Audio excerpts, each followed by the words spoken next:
Hi Ray. Hello there. Last year you released two albums. That seems you had much more to say this time. What exactly do you want to say, and what is the difference between these two albums? Well, the acoustic album which came out first is perhaps more, I'm not sure if it's more personal, it's more of a storytelling type album. I wanted it to be a little bit like telling short stories, you know, and maybe in a little bit the way that the artists perhaps like Springsteen would have done in the 70s, or Neil Young, or these, you know, American singer-songwriters, or folk musicians as well, I guess. And the Makes Me Think of Home album is, you know, involves the full band and has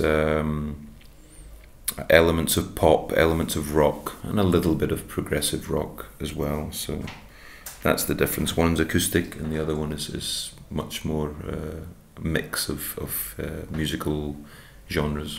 The title song from the album Makes Me Think of Home is, for me, is an all-time classic already.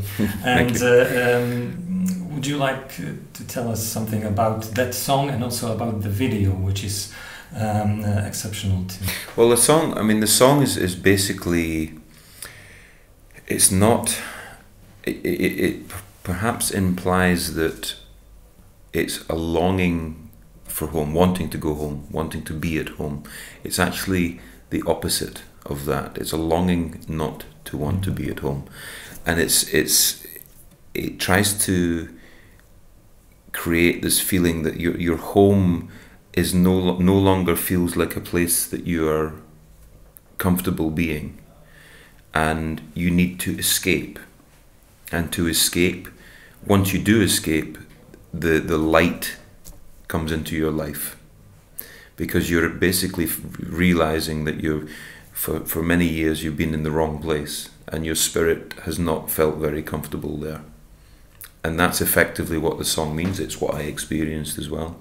So it's a very true story. And the video depicts that. I mean, the guys that created it are actually both from Przemysl, and they did a magnificent job. And I really wanted to start the video in such a way that you felt that you were a prisoner in your own home, and that you were kind of breaking out into the light, if you like. And they captured it beautifully. It's maybe a little bit deep for many people, you know. It's not the type of song you listen to one time and then get it. It's much more. It's got much more depth than that. It's quite dark as well, of course, so it's not necessarily going to make you happy. Although there is a message in it that's very much about walking into the light, you know. So there's something very positive in it. Talking about videos, in aiming to that, you've done some acting. How was it? Yeah. Was it fun? Yeah, it was a lot of fun. My original idea with Amen to that was to try and create a video that you wanted to watch from beginning until the end, because of course in today's society with social media, it's so easy to watch 10 or 20 seconds of a video and then you move to the next one, and then you watch 10 seconds and move to the next one.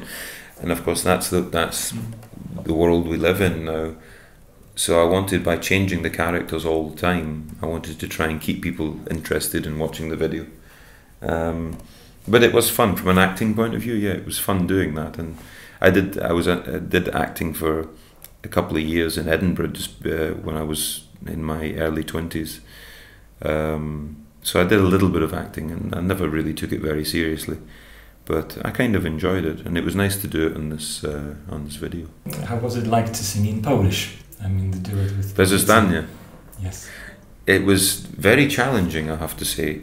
I'd actually recorded this song with Patricia 8 years ago. Yeah, yes. It wasn't done recently. Oh. And it was never ever released because of just record company issues, actually. Ah. And we discussed it a couple of times since then, me and Patricia, and it was never right. You know, she was maybe just releasing a new album and it had been finished, or I was too busy to do it, or whatever. But we eventually eventually, after her saying no to releasing it, she eventually said, yeah, okay, let's do this. And I said, good, I'm glad you've decided to do it again. And we didn't have the same issues with record companies that we had 8 years ago. So it was nice to do it, and yeah, it's a bit of fun. Great. Yeah. You're living in Poland now, and does it affect your career in any way, bad way or good way, or maybe it doesn't matter at all because we're in the European Union? Well, I mean, I perform here a lot more than I would if I didn't live here, you know, so that's for sure an issue. I've done many concerts here now since I've lived here, and I guess it's been a coincidence that Poland has been presenting many more concerts since I started living here as well, you know, because when they joined the EU, of course, it would have changed a lot of things from a business point of view. So, of course, now you've seen just about every artist you can imagine in Poland, whereas 20 years ago when I first came here, that was certainly not the case, you know. It was a very different situation. So I think the timing of me moving here was actually particularly good, given that the country was embracing live music at that time, you know, especially from rock and pop bands. So we've had many great times in Poland now. I've been everywhere. I've been in more parts of Poland than most Polish people have. Yeah, that's great.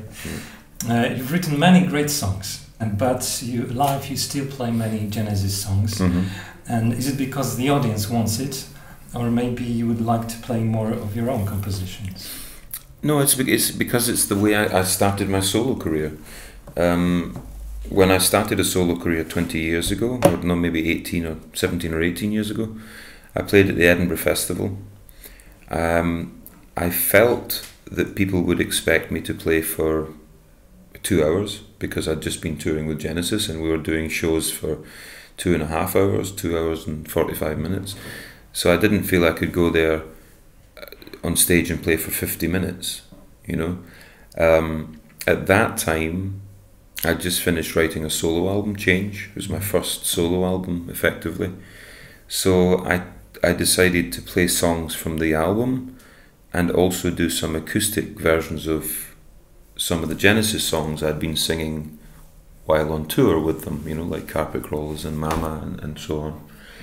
And this became the way I did my concerts, and it's just continued like that, you know. So you have to remember with my audience that there are many of my audience who don't actually know the Genesis version of Follow You, Follow Me, for example, or some such song, or Ripples, or, you know, they don't know it, and they've been introduced to those songs from me playing them.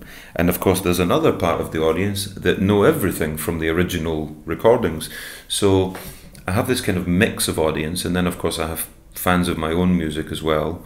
So, you know, I look at it, I think, well, in this audience I've got fans of all the original Genesis stuff, I've got fans of my versions of Genesis stuff, and I've got fans of my music, and then of course Stiltskin as well. So it seems sensible to me to play all of those things because that's what the people that are in my audience. And of course there's, you know, I basically want to give the audience the best time possible, you know, and that's determined quite simply by what I feel is the best songs for the moment. So whether it's 2 hours of my music, 1 hour of Genesis and 1 hour of my music, or whatever it is, doesn't really matter. It just has to be right. And you know, I'm 48 now. I don't think I'm really going to change. You know, I'm doing what I do, and people like it, so I'll keep doing it. It's 20 years since Calling All Stations. What do you think about that album now? What songs do you like now? Well, we're introducing a few more songs over the next months from that album. Anyway, because with this things like The Dividing Line, and There Must Be Some Other Way that we've never really played, and they're great songs, great live songs especially, actually better live than they are on the record. And so we're kind of gradually bringing more of that, if you like, that more progressive song into our show. especially with the bigger lineup when we have the bigger band.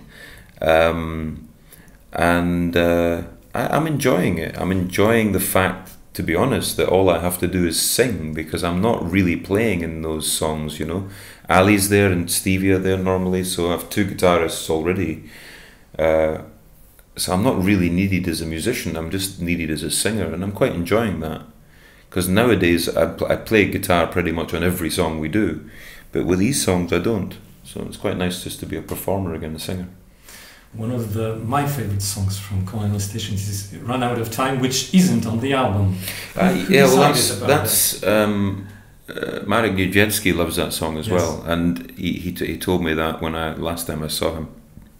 Why is it not on the album? That's a good question. I think probably because it didn't really fit the mood of the album, perhaps. Mm-hmm. It was a bit jazzy, bluesy jazzy, and I don't know, they decided not to put it on there. But I agree with you, I think it's a wonderful song. It's quite a unpredictable melody, vocally, and it's a difficult song to sing as well. It's really quite tough. Because I listened to it after Marek said, why don't you do a version of Run Out of Time? And I had to listen to it again. I thought, my God, that's a tough one. And it's actually would be nice to do it now, because I have a saxophonist in the band, and Tony used this kind of keyboard saxophone, which is horrible actually. I really don't like it. But I actually have a saxophonist who's really, really good. And he's originally from the area of Zielonej Góry as well, actually.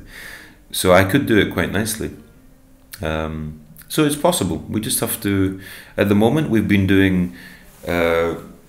We're starting to introduce for a progressive rock festival that we do in Germany this year in the summer. Lorelei, we're playing there with Yes. So I've been introducing There Must Be Some Other Way, The Dividing Line, Firth of Fifth as well, because I sung that with Steve Hackett recently. Home by the Sea, and we've just been bringing a few more songs into the show that are a bit more in that area, and yeah, it's quite popular. But I'm getting people in my audience coming to me and saying, "What is that song, Home by the Sea, that you played? Which album's that on? Is that one of your songs from?" You know, they just don't know it, and I'm always like, you don't know that song? No, they don't know it. Whereas in Poland, it's actually quite a popular song. If you go and play it in Germany, half of the audience don't even know what it is. Last question. It's amazing. What do you think? What would be the future of music? Well, I mean, that's a good question. You know, on the one hand, you think it's all fucked. You know, yeah. And then you get artists like Ed Sheeran. Obviously, he's one of the biggest artists in the world now, but he is playing songs. And he is writing songs, and it is on an acoustic guitar. So, you know, you can't really argue with that. And it's not my type of thing, but I certainly understand why people like it. There's melody there, and the guy's writing lyrics about subjects that are important to young people now. So there's a logic to what he's doing.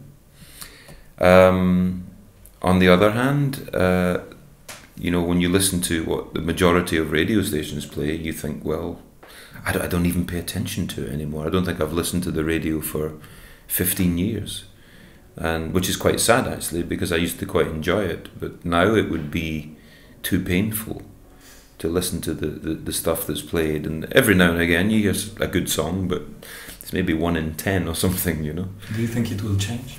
Some kind of music revolution? No, I don't think it will change, no. I think, if you like, the classic bands from our generation, or certainly from my generation, from the 70s and some of the 80s, I suppose, and even there was good rock music in the 90s as well, Radiohead and Live and the Eels and Nirvana, of course, and Pearl Jam and so on. But after that, just kind of went strange for me. Yeah. But I'm talking about a specific genre of music, and of course not everybody likes what I like, you know. I respect that. And, you know, when I listen to what Gosha's listening to now, because Gosha's, you know, she's 28, so she's, you know, 20 years younger than me. And she listens to a lot of very cool stuff, but most of it's a bit more electronic, actually. But there's a lot of really, really good music I hear in the electronic side of things. So, you know, maybe it's just me that's getting older. Maybe that's the way it is. I don't think so. But could you just say some greetings for our listeners from Radiu Index? Hi, this is Raya Wilson. You are listening to Radiu Index. Good to be with you. I wish you all the best. Have a great summer in Poland. Thank you very much. Thanks a lot. It Nice was to a speak to you. pleasure. Cheers. All right.